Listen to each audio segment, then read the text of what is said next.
Suatu pagi di RW 007 Jalan Hibrida 4, Kota Bengkulu, tampak warga dengan aktivitas seperti biasanya, tanpa memikirkan kejadian alam yang akan menimpa mereka.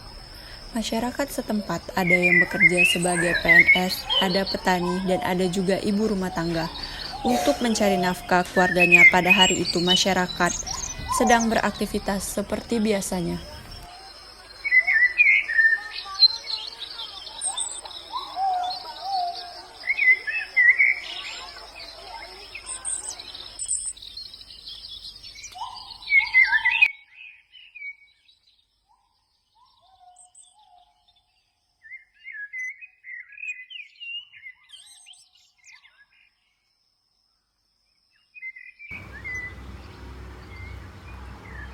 Assalamualaikum warahmatullahi wabarakatuh.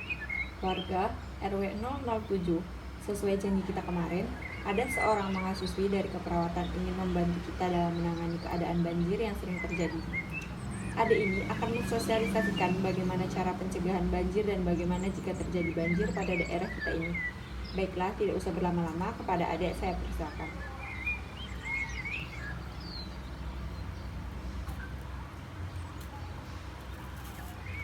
Assalamualaikum warahmatullahi wabarakatuh.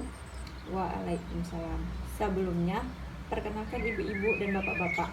Nama saya Intan Putriantiani dari mahasiswi Keperawatan Negeri Andalas. Baiklah, sebelumnya tujuan saya pada pagi ini yaitu saya ingin mensosialisasikan tentang bagaimana cara pencegahan banjir dikarenakan di RW 007 ini banyak terdapat kolam dan siring-siring yang sering meluap dan tempat terjadinya penumpukan sampah. Pada pagi ini, yang pertama ingin saya sampaikan yaitu bagaimana kita dapat mencegah terjadinya banjir. Ada beberapa cara yang dapat warga lakukan mulai dari diri sendiri. Yang pertama yaitu membuang sampah pada tempatnya.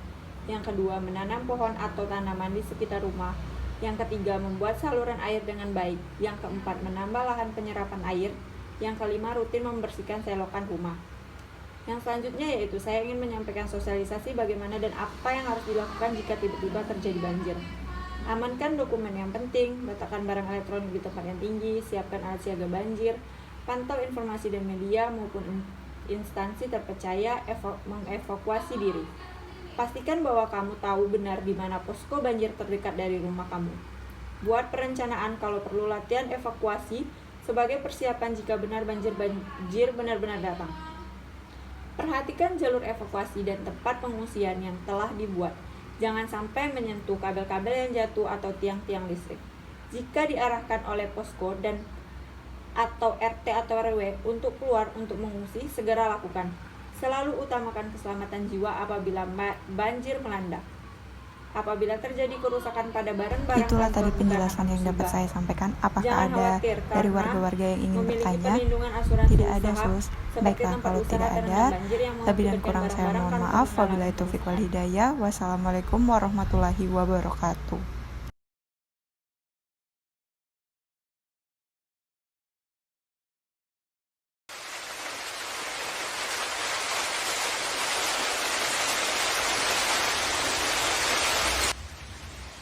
Selama 3 hari berturut-turut terjadi hujan lebat.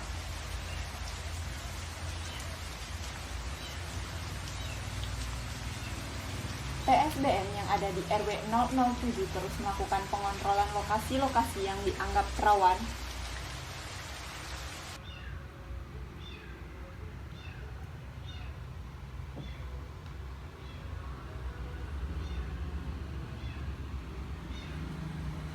pada tanggal 11 Agustus 2021 sekitar jam 08.08 WIB, tampak dari jalan raya, sungai, dan saluran irigasi sudah terlihat penuh dan membawa materi-materi kayu kecil serta sampah-sampah.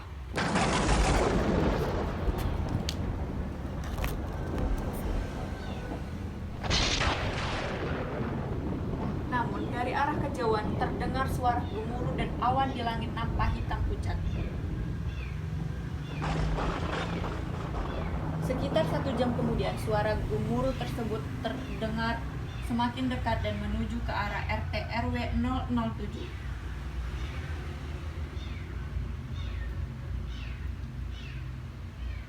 Aliran air sungai semakin tinggi dan deras, bahkan sudah meluap ke permukaan. Menyadari tanda-tanda tersebut, sejumlah warga segera bersiap-siap untuk melakukan pengungsian ke tempat yang aman.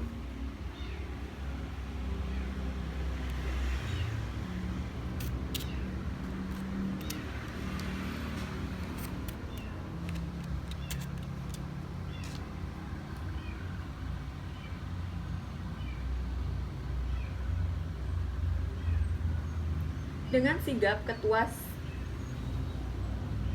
Tim Siaga Bencana RW 007 TSBM dan beberapa warga menginformasikan fenomena tersebut kepada Ketua RW bahwa air sungai sudah naik serta meluap ke permukaan jalan raya dan membawa material sampah kayu dan batu.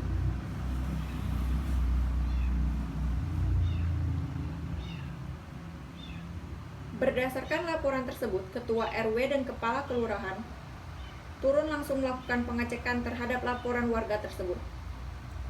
Berdasarkan hasil analisa cepat Kepala RT, RW, dan Kepala Kelurahan, segera menghimbau kepada masyarakat untuk segera mengungsi dan warga tidak usah panik.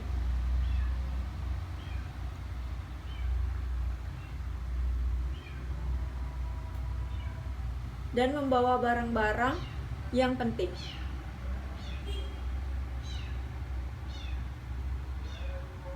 Curah hujan yang tinggi mengakibatkan debit kolam dan siring naik.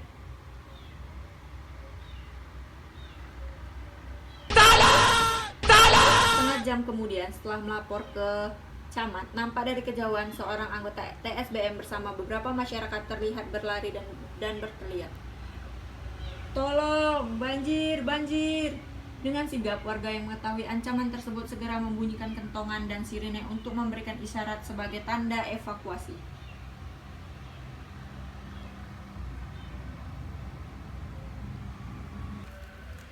Seketika, suara desa menjadi ricuh dan panik.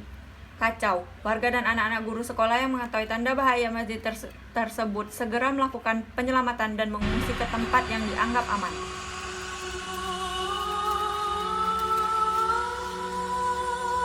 Dan tidak lama kemudian, air sungai yang disertai dengan batu dan kayu besar datang menerjang jembatan, jalan, lahan pertanian warga, dan rumah warga. Suasana desa air berubah, air keruh mengenangi rumah-rumah besar dan kayu-kayu besar berserakan. Bahkan tidak sedikit kayu-kayu tersebut telah merobohkan rumah warga.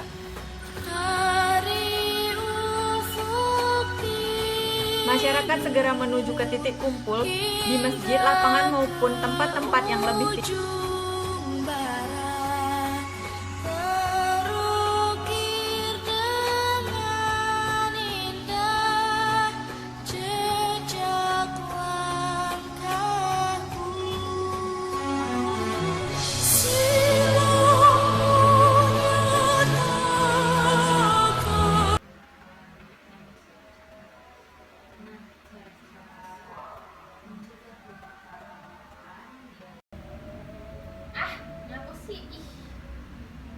Itu di lokasi pengungsian sudah berdiri Posko Indo Penanggulangan Bencana yang menjadi pusat komando tim-tim yang sedang bertugas. Selain Posko Induk, fasilitas yang sudah ada di lokasi pengungsian antara lain yaitu rumah sakit lapangan, pos keamanan, dapur umum dan logistik, shelter para pengungsi, WC umum, dan lapangan sebagai titik berkumpul.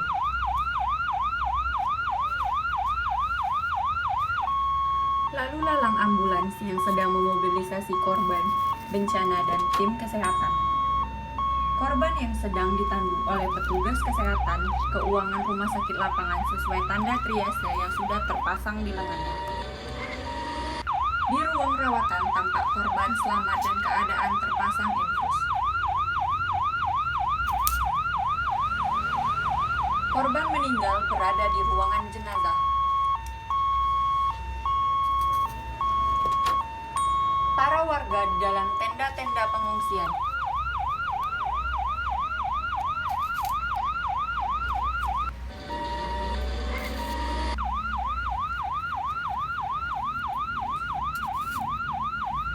Ada juga petugas di dapur umum yang sedang memasak.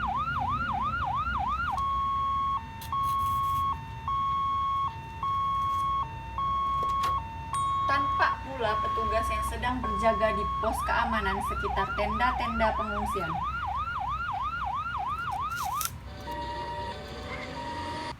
Para pengungsi sedang antri di depan WC umum.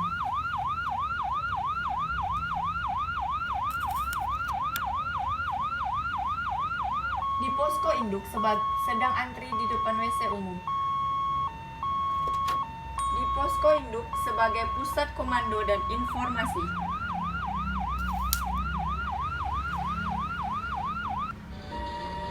Tidak sedikit pula warga yang berkumpul di lapangan. Beberapa hari pasca kejadian banjir, intensitas air sudah mulai menurun dan kembali normal. Banyak warga yang beranjak kembali ke rumahnya masing-masing untuk berbenah hal yang sedikit saja masih bisa bertahan di lokasi pengungsian. Para relawan melakukan pendampingan mental pada kelompok rentan untuk mencegah trauma stres di lokasi pengungsian.